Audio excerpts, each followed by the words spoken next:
I'll be honest with you. Nick is saying that I knew this was a Christmas movie, and I did not. This movie's been sitting on my shelf since either Hollywood Video closed or Blockbuster closed. Okay. I nabbed it, and you know what? It's kind of a nice way to close out some of our episodes from this season, because this film is written by someone who directed our first episode, Alexander Aja.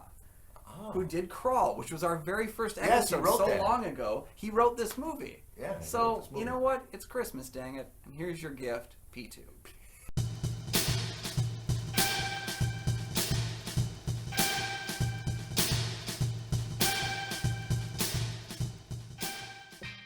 Welcome back to the show. I'm one of your hosts, Kyle Goethe from GoatFilmReviews.com. I'm Nick from the St. Paul Filmcast, and thanks again for watching. Thanks again for following, and thanks again for coming back, and for all our new viewers too. Thanks for watching. You can contact the show on Twitter and Instagram. Follow our show there as well. Also, check out the Patreon for some great new deals. We got some new deals for the end of the year coming up that we want to definitely check out. Today, we're going to talk about a Christmas movie that people kind of forget is a Christmas movie, I guess. Yeah. P2. P2 from 2007. Angela is a workaholic climbing the corporate ladder, staying late on Christmas Eve to wrap up a few business loose ends. When she finds that she's locked in the building and her car won't start, she discovers that the building's other current occupant, the parking security guard, has an obsession with Angela and a nefarious plan to make her his Christmas gift. When you have a woman that's handcuffed to the chair, and the bad guy's giving exposition to her, but in the window it says P2 to remind you what movie you're watching, that's a little too much on the nose for me, where I just stopped and just went... Well, it is funny that they say it so often in this movie, because the film opens with a Christmas song and you see P2, and then it goes through and it gives you all the character names and the credits and stuff. And we have that great. I think that opening is pretty shocking when you get to that car, and then afterwards it cuts and it says P2, and it's like we know so much. I don't think it's a great title. This is like Joey Elliott wearing a Def Leppard t-shirt for a Def Leppard music video. It's a little more on the nose. I'm okay with that. Yeah. So, before we begin to talk about P2, in 1989, USA Network came out with a made-for-TV movie called Trapped, starring Kathleen Quinlan, where she's trapped in a skyrise, and the bad guy's going to give it. It's almost like Die Hard reverse roles. Or the bad guy's going to get it's a menacing bad guy, and there's one other character, and the bad guy murders her. That's exactly like this movie is. But USA Network, if you want to, I don't know if you can find it. It's called Trapped. It's one of the best made-for-cable TV movies that come out, and it came out just right at the tip of the end of slasher era in '89. And this is when I watched it, I was like, oh my god, this is like the movie Trapped. See, I saw comparisons to a film that I was told to watch but haven't seen yet, which was 1991's Lower Level, which has a very much, it's almost a remake in some ways of Lower Level, where it's, someone trapped inside of a parking structure being chased around. It's almost identical, but this film kind of it's got its own distinct style to it, which I think is contributed by Frank Calhoun, who is an actor who became a director. He's most well known for the remake of Maniac with Elijah Wood. Yeah. That was a film where he garnered a lot of praise. And I think this was either his first or one of his first films that was kind of shepherded in by Alex Aja and Gregory Lavassier, who'd both worked together with him on High Tension. It's a very generic movie. Yes. And this is the problem with and I'm going to really kick myself for saying this, but if they made it a little more amateurish, rather than really good, it's really good lighting, it's a really good sound, stage, set, atmosphere, set direction, everything. They did well crafted of making a really good movie. I think if you made it a little more cheaply, it had a little more weight to it. I think if a little more grimy, almost like Wes Craven would do with Last House on the Left, make it a little more like a home movie set, a little more like those late '70s documentary style movies, rather than just really classy, fantastic technical movie. And I think that's what takes away from it. It really is good movie making. Yeah, technically speaking, there's a lot of great at play here. Yeah. I think there really is. And I think it comes down to a lot of those factors. But I agree with you in a sense. I'm going to go a little bit of a different footage than Wes Craven's work, and maybe talk about a Wes Craven remake directed by Alexander Aja, which was The Hills Have Eyes. Yeah. I think if the film had the kind of grimy intensity of that remake, I think that would have been really strong. And it's right in the wheelhouse. But it's a little bit more pedestrian. You're right. Yeah. And it makes it look a little more generic. It's a simple story. We've seen this many times of how she's going to navigate out of this with very few characters and stuff like that. And if you make it a little more like they did in the 70s, of a little just old-fashioned, handheld cameras and cheap sets and gonzo film action on location, rather than spending hours of wetting the concrete to make it look good and glossy, it would be far more effective. Now I'm going to say there's another movie called Revenge that came out in, 2019? Yeah, fairly recent, yeah. But that's effective because it is so technically sound. It's a simple story, but it's so effectively well-crafted movie. Mm-hmm. And it's shot really well, and the cinematography is really well with that movie. But I'm saying this content movie, I think, would far more effective if it's almost like a documentary-style movie. Yeah. I don't disagree with you. It's an interesting idea that I would like to, I got to ruminate on, because that's not the way I saw the movie being remade in my head.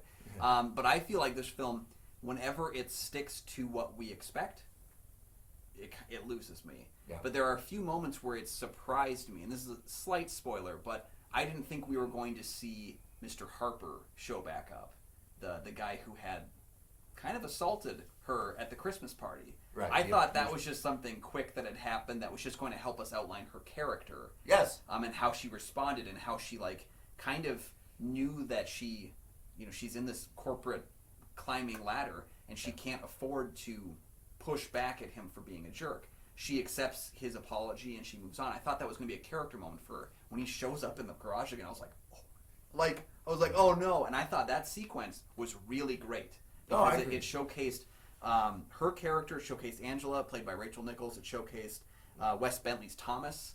Everyone got character development and also a really graphic scene in that moment. And the other thing is, it really is kind of forget about the movie. This is female final girl saving the day, but it's a man kind of point of view. It's still written. Mm-hmm. And I want to see a little more a woman's angle to this, rather than, it's obviously when you watch it, it's like, that dude wrote this. Right. Yeah, I can see that. And of course, how they put her in a dress. It constantly reminds you that Rachel Nichols has boobs. Yep. It constantly reminds you throughout the whole movie she has boobs. So you can't forget, just in case, she has boobs in this movie. That's true. But yeah, constantly going through this crucible, even though going in the elevator and it's filling up with water and she's trapped in the car and everything. I would like to have a little more of a female point about how she can able to be empowered, rather than constantly having a reaction to all the men in her life. Yeah, there would have been an interesting dichotomy to showcase maybe someone else who works in her position who is a female early on in the film, because again the film hints at some really captivating ideas and concepts. Particularly, I really liked when she was leaving work and she had all those Christmas gifts.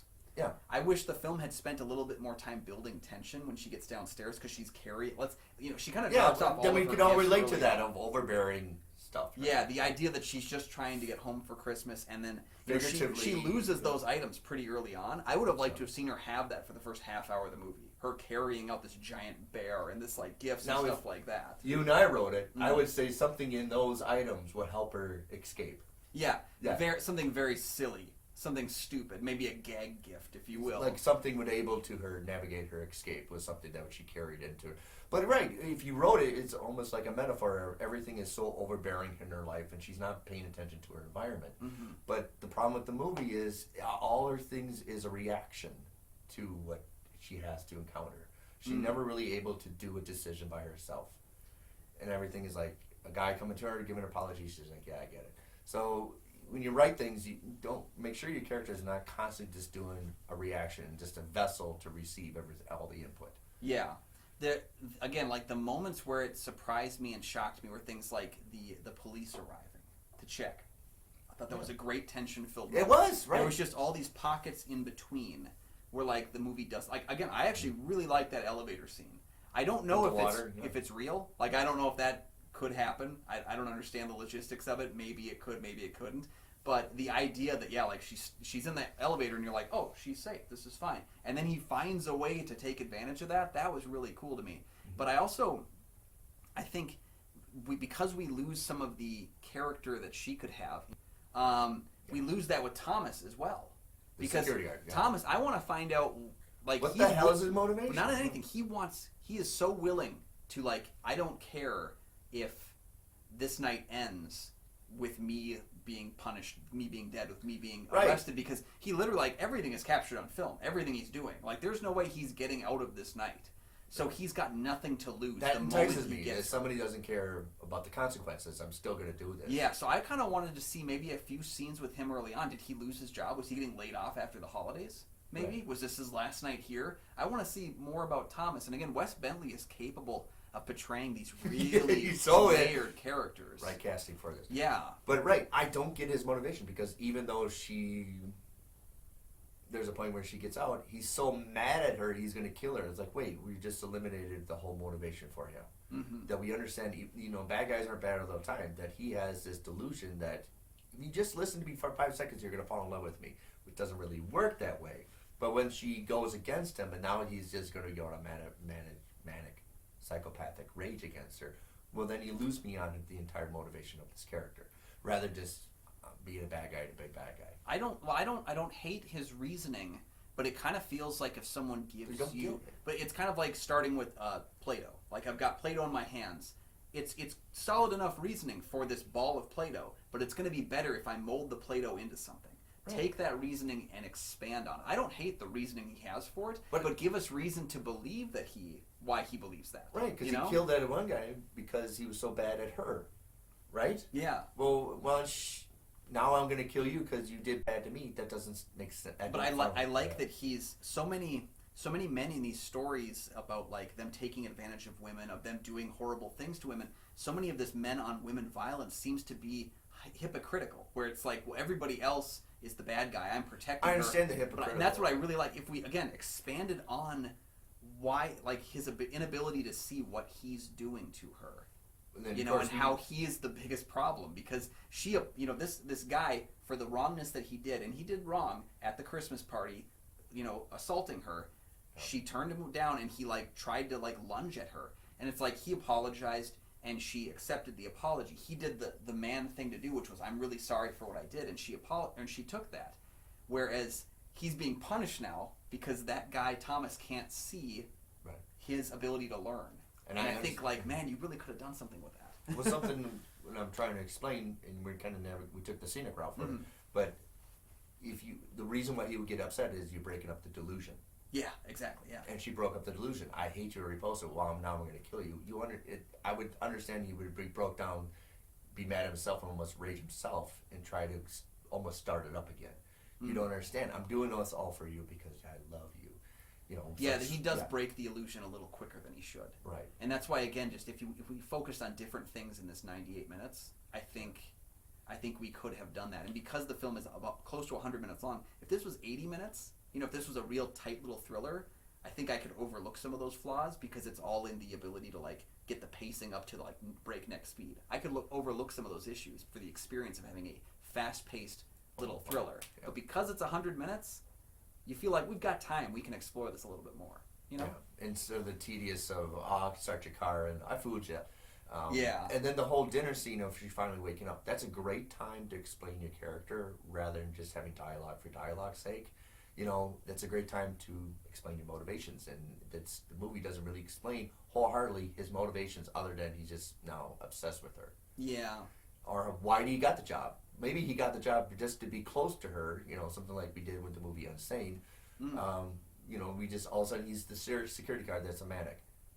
Give me something more with this. Very true, yeah. You have plenty of time. You only got 3 characters in the movie. You got plenty of time to do. Yeah, barely 3. No, that's a very good point. The dinner scene is an exercise in building tension, but it doesn't give us character-driven tension. It's just more like, oh, this is a bad situation to be in. And there's even that moment when he says, call your family and tell them you can't make it home. I don't know if I was convinced at that point that she couldn't get out of there. Yeah. Yeah. Like, I'm pretty sure she could have gotten out of that situation. And she seems clever enough to get out of that situation. Yeah. I don't think that she would be convinced that she's in danger. You already mentioned that Rachel Nichols' character is too clever for this movie. Yeah. Where I'm like, every situation, that character should figure out how to get out of this every time. Yeah, part of me was wishing that she'd turn into a Sharni Vinson-like character from that great thriller from a couple years ago, You're Next. Where, like, we get our realization that this final girl knows a lot more than we expected her to, I get the sensation that. But something like I Spit on Your Grave, we understand that she's confined to this movie and she can navigate out of it, and we believe that other steps. But with Rachel Nichols' character in this movie, the character's written that she's just too smart for this. Yeah. Like she's going for the ride. With I Spit on Your Grave, it's kind of like this character is molded by the experience. Yes. She becomes monstrous to deal with monsters. And you don't get that with this one. With this, and like with the character in Your Next, she already has these skills to defend herself, and they don't know that. And like any of those options would have been interesting to like develop her. I feel like being a woman in the corporate landscape, especially in 07 compared to today, especially in that landscape, you had to know how to navigate. You had to know how to play situations because it was still very much seen as a male-centric workplace. I think this is an opportunity for her to curve the situation, be able to talk her way out of stuff. I would actually written her almost like an actuary that can actually analyze and critique and navigate how the risks and everything, how to navigate out of this, where you're confined and then turn it on him, almost like he's almost out hustle him. To the point that you can just walk out of there. Unmanipulate the manipulate guy, you know. Why don't we do this some other day when I'm not so busy? She doesn't really play something like that, where you try to find out what's going to really set him off. What's other than you figured it out. I really do love you. Yeah. And then you put him on his heels, like, wait a minute, so. Yeah, I felt like this movie had an opportunity to be like that great thriller, The Negotiator from the 90s, where, like, let's say the negotiator is the person who's been held hostage. Like, that kind of a thing where she's trying to maneuver out of this without being injured. Yeah. And I think the film kind of loses itself in trying to be a different movie, and that's okay. Well, monster for monster's sake. But then again, like, with the length of the movie, it gives us more time to question that. Yeah. If the film had been 80 minutes, so tight, and just ran from beginning to end, I wouldn't have cared as much about those frames. Right, you amp it up like the beginning of Titan. You just boom, boom, boom, boom, boom. Yeah, because then you wouldn't have time to stop and think. Like, and I can understand then characters in that situation, but because the film slows itself down during these moments, you question whether or not she could get out of it, and that kind of causes trouble. And then when you do that, you have to make your death scenes really super gaudy to keep your interest, and that's what we get. We get super gaudy, we get fire, we get all that. Yeah. Because you slowed it down. Mm-hmm. Yeah. That's true. Yeah. So I think overall it's a messy movie. I didn't hate it, but it was more mixed than I expected to be. I had heard about Calhoun's directing on Maniac, which was praised. I really like Alexander Aja, and I like Gregory Levasseur. But that's a male point. Maniac is a male kind of. Yeah, perhaps this film could have been. I was just thinking when you were talking about that earlier, wouldn't it have been interesting to almost get two camera operators, one male that's going from his point of view and one female from her point of view, so that when the scenes are led by one of the characters, you could have male gaze on him, right, female gaze on her, and then you could have showcased maybe the differences in them. I don't know, maybe that's a silly idea, but like I would like to have played with that. This is what I wrote in my notes. If I wrote it, she would be a psychopath in disguise. Like that Tales from the Crypt episode where the vampires he kidnap the werewolf? He thinks it's you let him you enable him, like, oh my, you have the power, and then underneath she is the real psychopath in disguise. I think that would be far more interesting. Hell, I'll probably write that script right now. Yeah, there we go. We're going to go do that right now. P3, written by Nick Palodichuk. There we go. Cinematic universe. That's what we're looking for here. I put down on Letterboxd, I said somebody turned the Seinfeld parking garage episode. I know exactly. And I would watch that too. But anyway, what are your thoughts on P2? Oh, fun story. I've got to tell this real quick.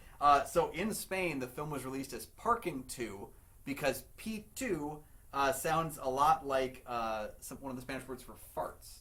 Oh. So you can't really sell your movie on farts. Can't get the delivery right. Yeah. So what did you think about Parking 2, P2, or farts? There's just so many other things I could think I want to do with this movie, and that's what happens with mediocre movies. Like, I would have done it this way. Why are you doing it this way? But like I said, if you made a cheaply documented, grindy movie, it'd probably be more interesting. Yeah, that's fair. But that's all up to you. What do you think? Let us know. And while you're down there, like, subscribe, check out those Patreons. It's Christmas. We only have a couple days left before the end of the year. You can still join up at patreon.com/KyleNickOnFilm. And if you do before the end of the year, we will pick one of your chosen Patreon choices for our next season. Yes. We're looking at expanding those Patreons, and hey, it's the time of year for giving. Give to us, we'll give to you. It's a great trade-off. Yeah. I hope you guys have a great holiday, and you can find all my film reviews at GoFilmReviews.com. I'm Nick from the St. Paul Filmcast. You can find my podcast anywhere you can find podcasts. If that makes sense. All right. Stay out of the parking lot.